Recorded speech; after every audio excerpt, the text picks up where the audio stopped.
Fala galera, meu nome é Gabriel Teodoro, eu sou seminarista pelo Seminário Presbiteriano do Sul e a convite da Federação de UMPs de Presidente Prudente, eu estou aqui para trazer uma devocional, uma reflexão da parte do nosso Senhor, para que assim nós sejamos alimentados pela Palavra de Deus. E eu convido você a abrir a sua Bíblia no livro de Gênesis 22, capítulo 22, nós vamos estar lendo versículo 1, 2 e 3.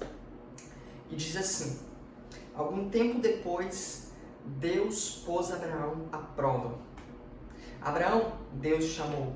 Sim, respondeu Abraão, aqui estou. Deus disse: tome seu filho, seu único filho, Isaque, a quem você tanto ama, e vá à terra de Moriá. Lá, em um dos montes que eu lhe mostrarei, ofereça-o como holocausto. Na manhã seguinte, Abraão se levantou cedo e preparou seu jumento. Levou consigo 2 de seus servos e seu filho Isaque.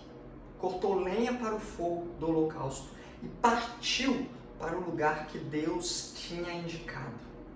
Meus irmãos, essa palavra eu convido você para que a gente possa dividir ela em 3 sessões ou em 3 partes, onde a primeira parte é um questionamento a respeito de onde eles estão ou o que eles estão sentindo.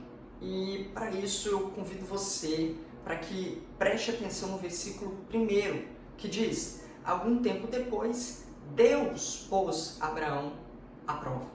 Irmãos, é interessante que a gente note que o texto não fala algum tempo depois o Deus de Abraão, ou o Deus de Isaque, ou o Deus de Jacó. Não. O Deus, simplesmente Deus pôs Abraão à prova.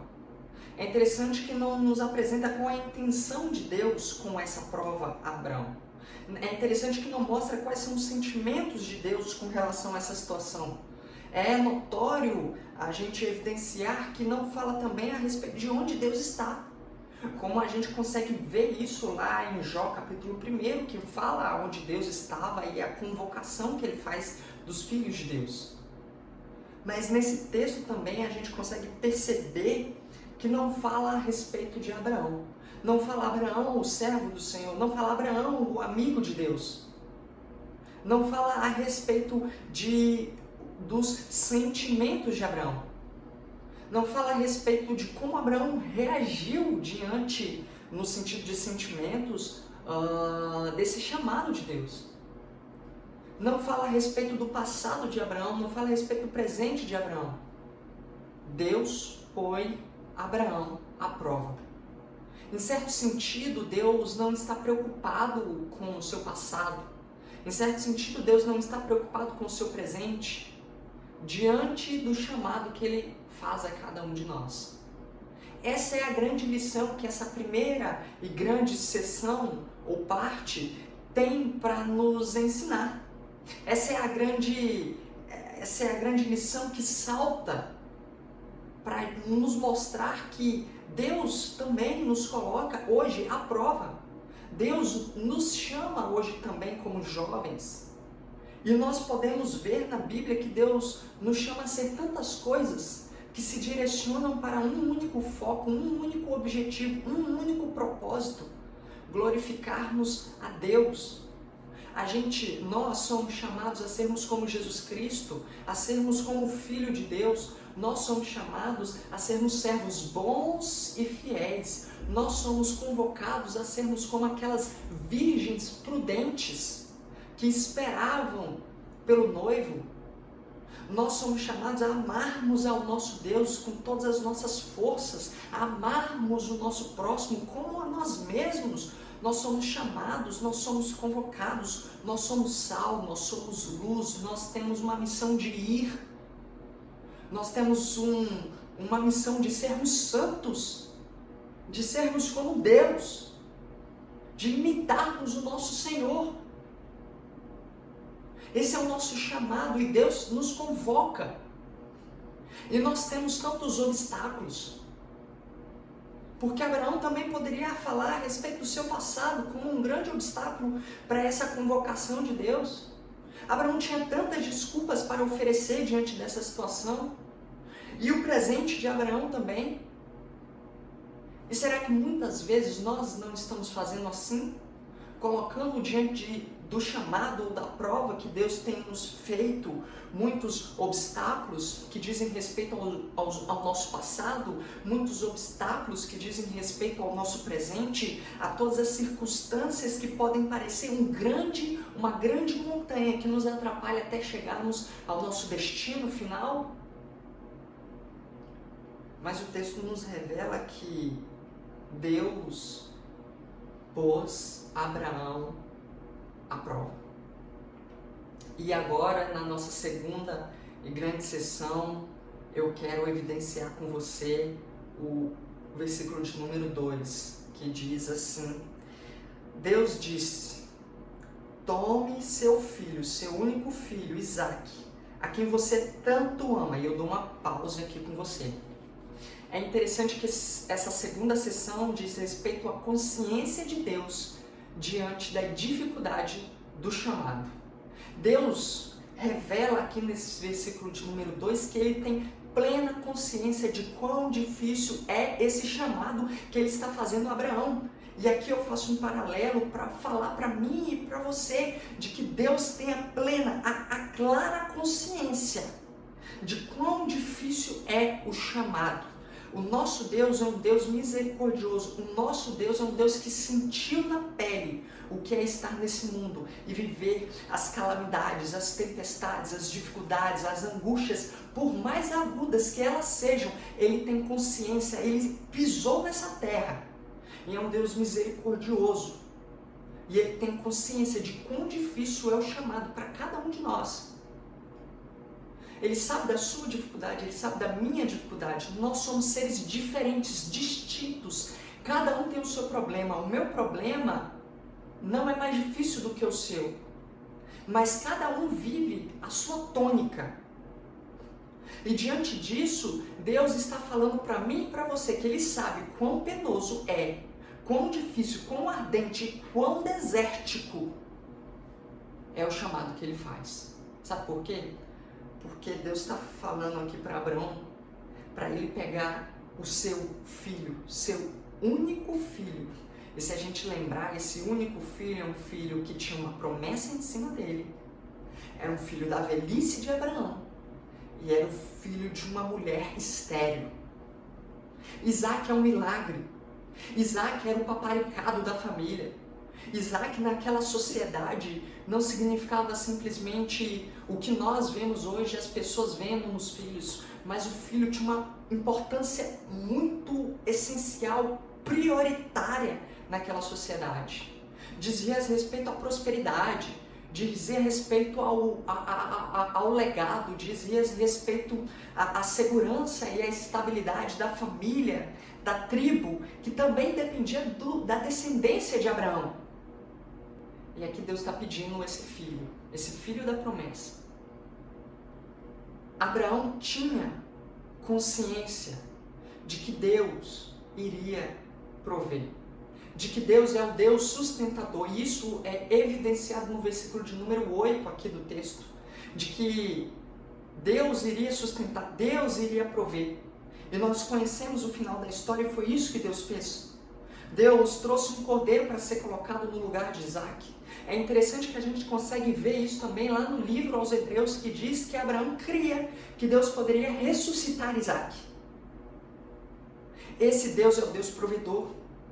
Deus trabalha essa noção no seu povo de que Ele é o sustentador de todas as coisas em todo o Novo Testamento, em todo o Antigo Testamento, em todo o Novo Testamento. O povo de Israel tinha essa noção, eles comemoravam isso nas suas festas, de que o sucesso que eles tinham nas colheitas, de que as conquistas que eles tinham, não era pelo seu braço forte, mas era porque Deus tinha sustentado aquele povo. Deus tinha sustentado a comida, a colheita deles.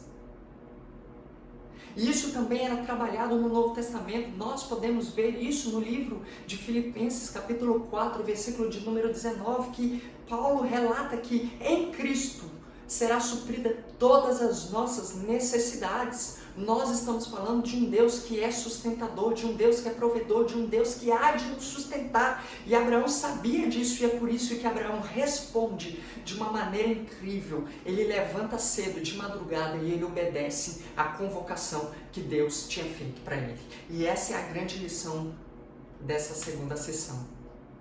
Que nós precisamos entender que Deus reconhece quão difícil é o chamado. E que nós precisamos ter plena consciência de que Ele é o Deus sustentador, provedor e que há de suprir todas as nossas necessidades em Cristo Jesus. E para a gente finalizar, a gente viu desde o início a prova que Deus coloca a Abraão, em certo sentido, sem olhar o presente, o passado.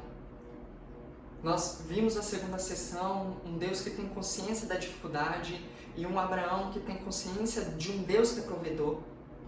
Mas é interessante que Deus coloca uma missão, um alvo para Abraão. Esse alvo era Moriá.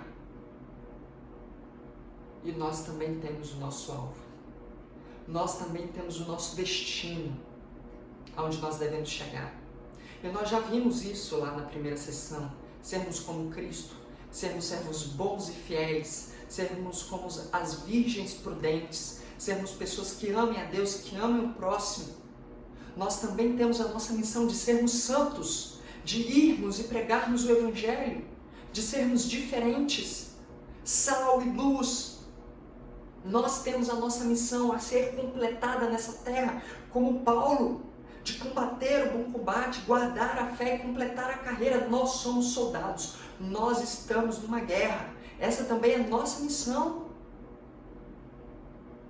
E aqui eu dou uma pausa e conto uma ilustração.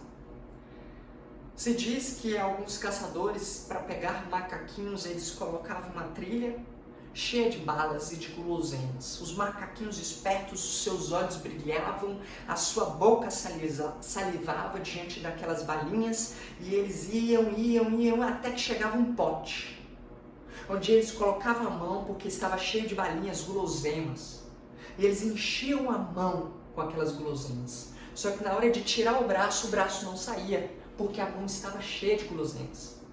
Aí era o momento onde o caçador vinha e apanhava o macaquinho. Mas se o macaquinho tivesse pensado melhor, se tivesse pensado bem, ele soltava as balas e tirava a mão do pote e partia do caçador. O alerta é que muitas vezes nós temos nos esquecido da nossa missão, do nosso destino, do chamado que Deus tem nos convocado, e estamos sendo distraídos por balas, guloseimas, que muitas vezes os caçadores deste mundo têm a nos oferecer. E eles colocam um incrível pote que brilha os nossos olhos, faz salivar a nossa boca, e nós vamos como macaquinhos ansiosos, entusiasmados para enchermos a nossa mão de balinhas. E não conseguimos tirar a nossa mão do pote, e somos apanhados. Mas o alerta hoje é para que a gente abra a nossa mão, tire a mão do pote e siga em direção ao nosso Moriá, sermos como Cristo. É interessante porque a Bíblia relata que nós não precisamos ter medo, mas devemos ser fortes e corajosos. Aquele que nos chamou de estar conosco todos os dias e de nos ajudar, e de ser o provedor, e de ser o sustentador, e de suprir todas as nossas necessidades. E certamente nós sabemos, com convicção e certeza, que Ele há de nos levar ao nosso destino final. Que Deus nos abençoe, que Deus te abençoe, que Deus te fortaleça, e que possamos seguir a nossa vida diante dessa jornada, cientes de que Deus há de nos sustentar. Deus te abençoe, forte abraço.